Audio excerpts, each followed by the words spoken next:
দেখো এখানে নিটে যারা হচ্ছে তোমাদের অ্যালডিহাইড যে কিটোন কার্বক্সিলিক অ্যাসিড আছে, এটা তোমাদের মেন একটা চ্যাপ্টার। এখান থেকে তোমার 2-3টে কোশ্চেন একদম আসে।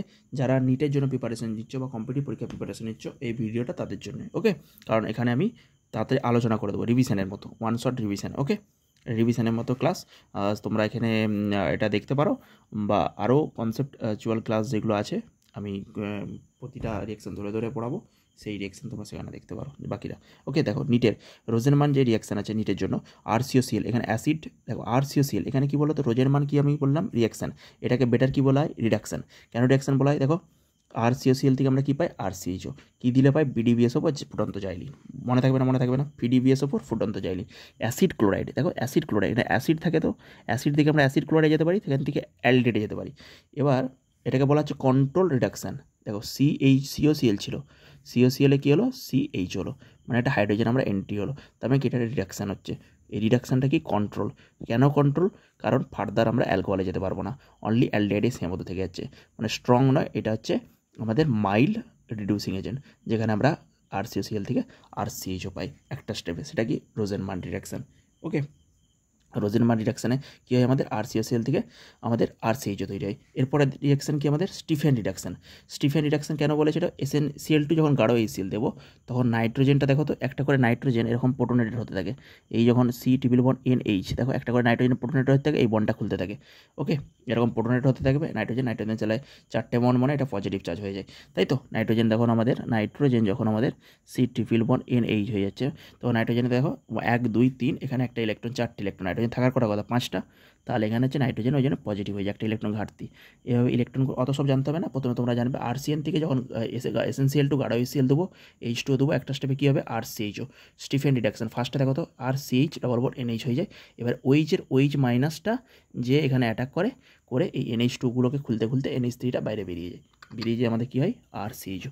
তাহলে RCN থেকে যদি RCHO বলে, RCN থেকে RCHO, তাহলে আমাদের কী হবে, SnCl2 গাঢ় HCl আর H2O।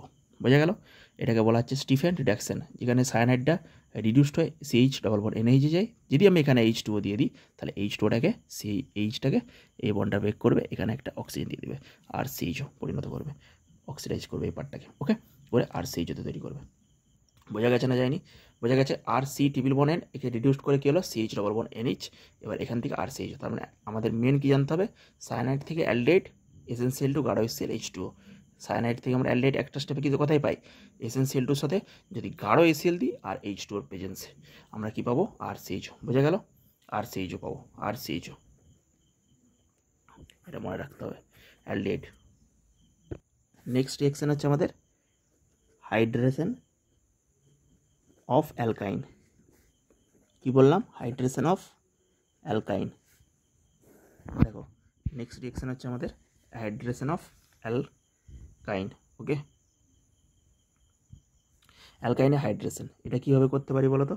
হাইড্রেশন দেখো, এখানে মনে করো আমাদের CH আছে, ট্রিপল বন্ড CH আছে, এখান থেকে আমরা যদি 20% HgSO4, এটা মোস্ট ফেভারিট একটা রিঅ্যাকশন, H2SO4 এখানে আমরা দিয়ে দিই, তাহলে আমাদের কী হবে বলো, আর টেম্পারেচার আমাদের ওই 60 থেকে 70 ডিগ্রি সেলসিয়াস যদি দিয়ে দিই, এখানে দেখো এই যে পজিশানে শুধু ডবল বন্ড ও, এই যে একটা দেখছো এইগুলো, এই যে অ্যালকাইন থেকে আমাদের ডবল বন্ড ও অ্যালডিহাইডে পরিণত হয়ে যাবে, এটা C∼বন্ড হয়ে যাবে, যখন একটা এই দিকটাও যা সেই যে একই হলে একই প্রোডাক্ট পাবো। দেখো কী প্রোডাক্ট পাবো, দেখে নাও, CH3CHO, এখানে যেহেতু দুটো কার্বন যুক্ত অ্যালডিহাইড পেয়ে যাবো। মনে থাকবে না, দুটো কার্বনযুক্ত অ্যালডিহাইড পাবো। ওকে, যদি আমাদের প্রোডাক্টটাই থাকতো C∼CH এখানে থাকতো, তখন আমাদের কী পেতাম বলো, তখন আমাদের এই যে টার্মিনালটা পাবো না, মানে টার্মিনাল মানে কি, দু প্রান্তেরটা পাবো না, মিডিলেরটা পাবো, মিডিলের কিটোন পাবো COCH3। মনে থাকবে, যদি আমরা এখানে 20% H2SO4 সেম রিয়েজেন্ট, এটা আর লিখছি না, সেম রিয়েজেন্ট দিয়ে দিই। বোঝা গেল। নেক্সট রিঅ্যাকশন কি, 4 নম্বর দেখো তো। নেক্সট রিঅ্যাকশন তোমাদের এটা মনে রাখতে হবে, এই টেকনিকটা চার কিছুই না, যখন CH3 মনে করো আছে, এখানে CH দিলাম আর এখানে দুটো Cl দিলাম, এটা প্রায় আসে পরীক্ষায়। যখন আমরা NaOH দেবো, তাহলে NaOH কী করবে, দেখো NaOH SN2 রিঅ্যাকশনের মাধ্যমে একটা করে Clকে বার করতে থাকবে, একটা করে OH আমাদের এন্টার হতে থাকবে, OH হয়ে যাবে, তাহলে OH। এবার এইটাই বলতেছিলাম, এই একটা কার্বনে দেখো দুটো OH, ভালো সিচুয়েশান নয়, একটা কার্বনে দুটো OH থাকা একদম পছন্দ নয়, সেখান থেকে কারণ H2 বেরিয়ে যেতে পারে। একটা কার্বনে দুটো OH একদম পছন্দ নয় গো, সেখান থেকে দিনের শেষে H2 ওকে বার করেই ছাড়বে। ওকে, CH3CH হয়ে যাবে। বোঝা গেল এটা? CH3CH কীভাবে প্রিপারেশান করছি? একটা কার্বনে দুটো OH কখনো সম্ভব? একটা কার্বনে দুটো OH কখনো সম্ভব নয়, সেখান থেকে H2 বেরিয়ে যে আমাদের CHO আর CHO তৈরি হয়, মানে CH3CHO। বোঝা গেল? তাহলে আমাদের অ্যালকাইনে আমাদের কী পাবো? অ্যালকাইনে এখানে তো দেখো না, এখানে কোনো টার্মিনাল বলে দুদিকে একই আমরা অ্যালডেড পেয়ে গেলাম, দুটো একই ছিল, সেম ছিল, সিমেট্রিক্যাল, সেখানে অ্যালডেড। এখানে যেহেতু আমাদের আনসিমেট্রিক্যাল ছিল, সেখান থেকে আমাদের কিটন পেয়ে গেলাম।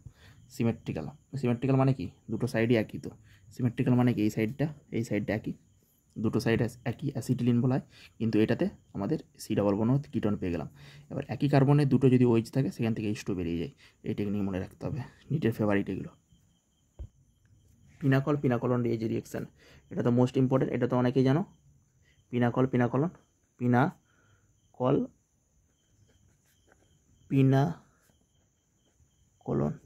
কম সময়ের মধ্যে আমি যেহেতু ভিডিওটা আপলোড করছি, একটু হাতে লেখাটা একটু হতেই পারে। পিনাকলন সকলের নাম শুনেছো যারা নিট দিচ্ছ।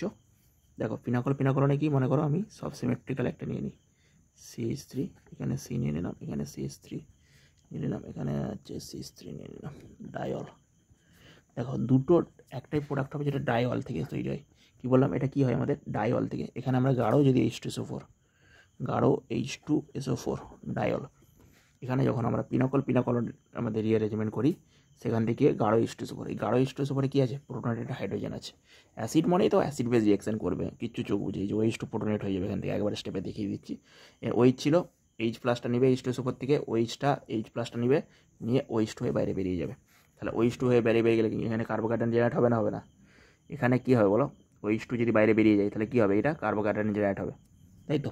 দেখো CH3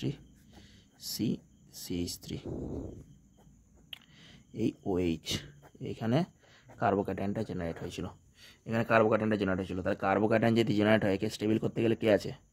মিথাইল গ্রুপের মাইগ্রেশন হয়, আমাদের কী হয়? তাহলে আমরা আলটিমেট কী পাই? CH3 কিটোন পাই, আলটিমেট মাইগ্রেশন হয়, কিটোন হয়।